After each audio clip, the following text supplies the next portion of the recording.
Good morning and welcome to Stock Market Today for Thursday, November 7th, 2019.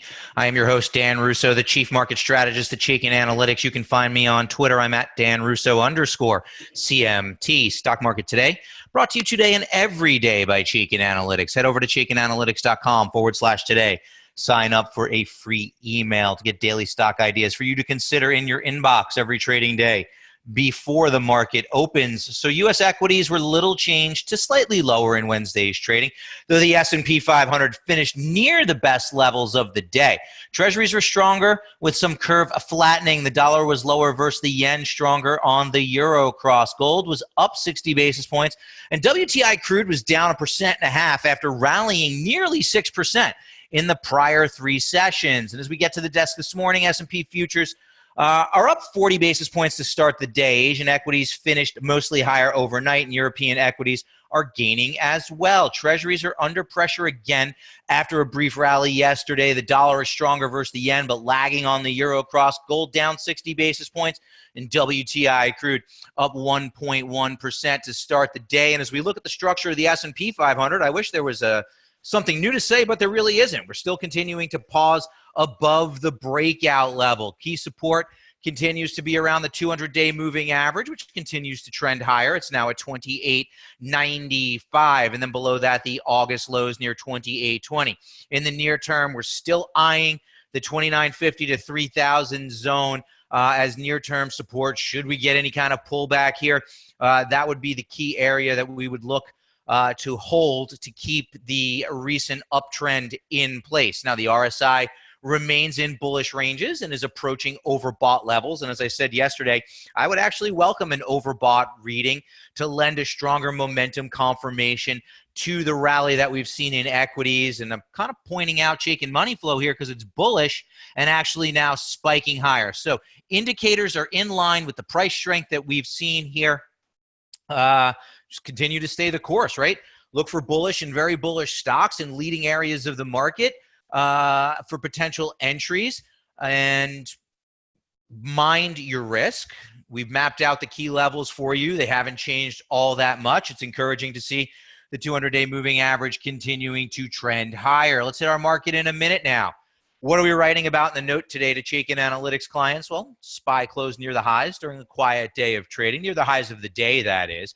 Breadth metrics continue to support the rally. We look at breadth every Thursday, and we'll take a look a little bit closer under the hood here today. It's interesting to me that equally weighted S&P 500s are also making a new high. Not interesting, but a divergence there would be a cause for concern, and we're not seeing it just yet. And also, it's not just the U.S. Global stocks are moving higher as well. We'll take a look at a measure of that a little bit later in the show. And as I said, futures point to a bullish open here today. Now, for the power bars, the Dow was relatively flat yesterday, 4 bulls to 8 bears there. S&P 500 also relatively flat, 120 to 90 bulls to bears. NASDAQ slight underperformer on the day, but still nearly 2-to-1 bulls to bears on the power bar ratio.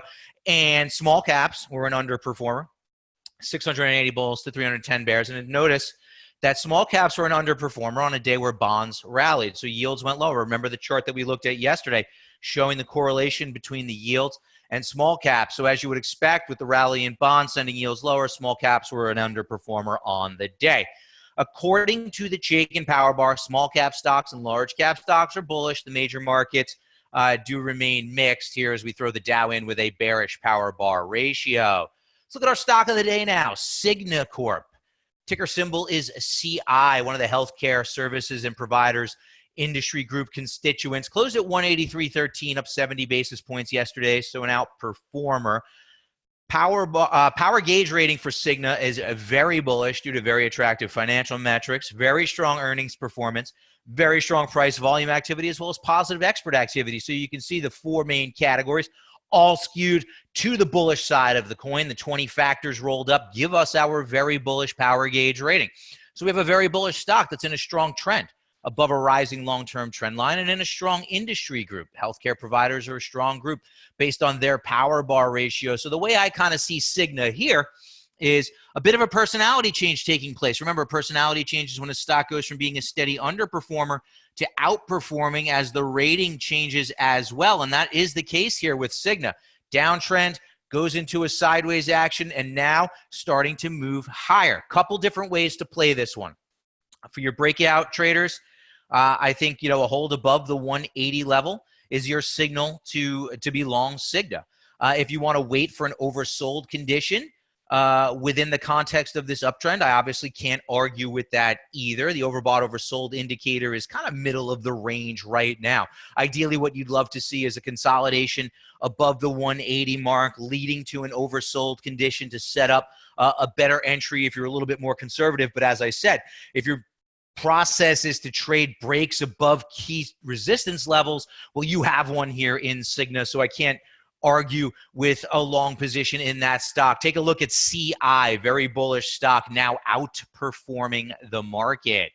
Taking a look at our sector tracker now, the movement of the major sectors over the last 5 days, with the market kind of stalling out above the breakout level. Not a ton of change here with the sector movement over the last 5 days. As a matter of fact, this looks very similar to what we saw yesterday. Energy at the top of the list, as that group has been rallying with crude oil of late. Financials continuing to benefit really from two tailwinds. Number one, rising rates. Number two, the rotation that we're seeing towards value and away from growth. That's helping the financials. That growth to value shift also helping the industrials, which round out the top three sectors over the past 5 days. Technology continues to perform well also. Comms, materials, and discretionary are middle of the road. And as I said yesterday, not a ton of change here today. The defensive areas of the market underperforming. That's your staples. That's parts of healthcare. Obviously, utility and REITs. And utilities and REITs also get the added headwind of the rise in rates, and rates are moving higher here again today as equity futures move higher. Now, our industry in focus is actually one where Cigna is a member. Healthcare services, which over the past 6 months has underperformed the S&P 500 by about 2%, but the power bar ratio here is very strong. 19 bullish or very bullish stocks in healthcare services for only 6 bearish or very bearish stocks. So a greater than 3-to-1 ratio, currently ranked number 5 of the 21 subsectors that we look at, and it's moved up 3 slots over the past week. So some of the indicative names there, we touched on Cigna already with its very bullish rating. WellCare Group, also with a very bullish rating, and Select Medical, SEM, also with a very bullish Chaikin power gauge rating. So I think you could start to look to some of the very bullish and bullish stocks within this group, given the potential for it to continue to move higher. If you're looking at the ETF, we're not quite there yet. XHS is the ETF that tracks this group. It does have a neutral ETF power gauge rating. The trend is strong as it is above the trend line, the long-term trend line, which is beginning to move higher. If we drew a downtrend line here, you can see we've broken the downtrend line. What's interesting to me, though, is here's that underperformance, but look at the intensity of underperformance here. Stock goes from being an intense underperformer in the September-October timeframe to seeing the intensity of that underperformance begin to wane.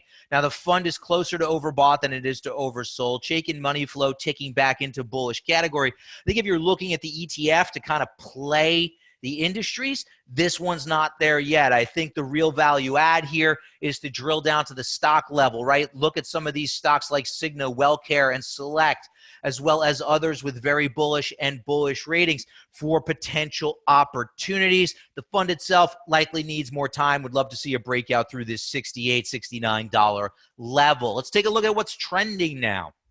Yesterday's S&P 500 movers and shakers are gainers and losers. Cody, COTY, up over 13.5% following their earnings announcement, but it was really their commentary around margins that had investors excited, leading that stock higher on the day. DaVita, DVA, earnings send that stock higher by nearly 13%. Hewlett-Packard, I'm sure you saw the news that Xerox has approached Hewlett-Packard about a merger that sent Hewlett higher by 6.4%. CVS, they reported earnings, sent that stock higher by about 5.5%, call it 5.4%. And NVR announced a repurchase and also caught an upgrade. That was enough to send that stock higher by over 3.5%. Loser side of the board, Diamondback Energy, bang, the ticker symbol there, down 14% following their earnings announcement. SEE, 7.3% on the back of earnings. Perrigo earnings send that stock lower by 6.75%. Oxy, remember Oxy was on this list yesterday following their earnings report. Well, we saw some follow through to the downside yesterday. Stock lower by 5.5%. And BR, Broadridge Financial, BR, the ticker symbol, neutral rating there, 5.3% to the downside following their earnings announcement. Now let's look at it. It's Thursday. We look at breadth on Thursdays in our note, and breadth supports the rally in stocks, right? Taking a look at the percentage of stocks in the S&P 500 above their 200-day moving averages, respectively, 74%. So over 60% is what we look for here. That signals a healthy majority of stocks are above their 200-day moving averages, so above their long-term measure of trend. We really get concerned when this metric drops below 50. Has not been the case throughout pretty much the entirety of 2019 since regaining it early in the year, and just continuing to signal long-term breadth support for the market. On the intermediate term, same is true. 70% or roughly 70% of the stocks in the index trading above their respective 50-day moving averages. So the intermediate term trend from a breadth perspective looks good as well. Here we look for 30% as the key breakdown level. When we broke through that level late last year, that led to downside in the market. So far, we've held above that level. So from a trend perspective, both long-term and intermediate term, healthy majority of stocks are above their measures of trend. If we looked at the percentage of stocks above their 20-day moving average, the same can be said. Now, we do have some slight divergences here as the index is making highs and these metrics are making lower highs. I think that's largely a function of the rotation that's playing out in the market.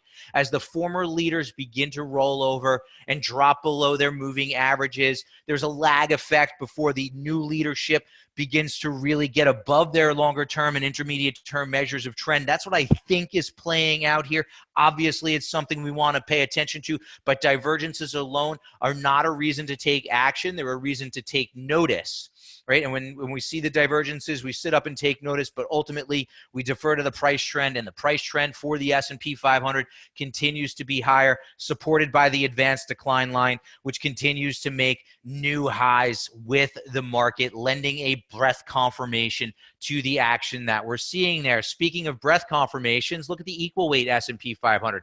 Also near the highs, right? A lot of people like to talk that there's only a few names pulling the market higher. And while, yes, the larger cap names are leadership, the advanced decline line and this metric here, the equal weight S&P 500 trading near the highs, tell us that there is a healthy level of participation in the market. RSP is the ticker symbol here, trading above a rising 200-day moving average, similar breakout that we saw for the S&P 500.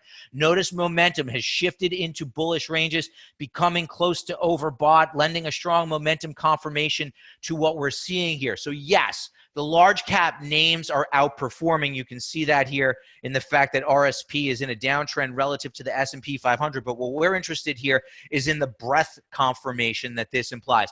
If we started to see lower highs here in the RSP as the S&P 500 was making higher highs, that to me would be a signal of a breadth divergence. We're not seeing it yet, so the weight of the evidence from a breadth perspective continues to support the rally that we're seeing in equities. And finally, global stocks are joining the rally, right? So for a long time, it was the U.S. leading while global markets lagged. Look at pretty much the entirety of 2018.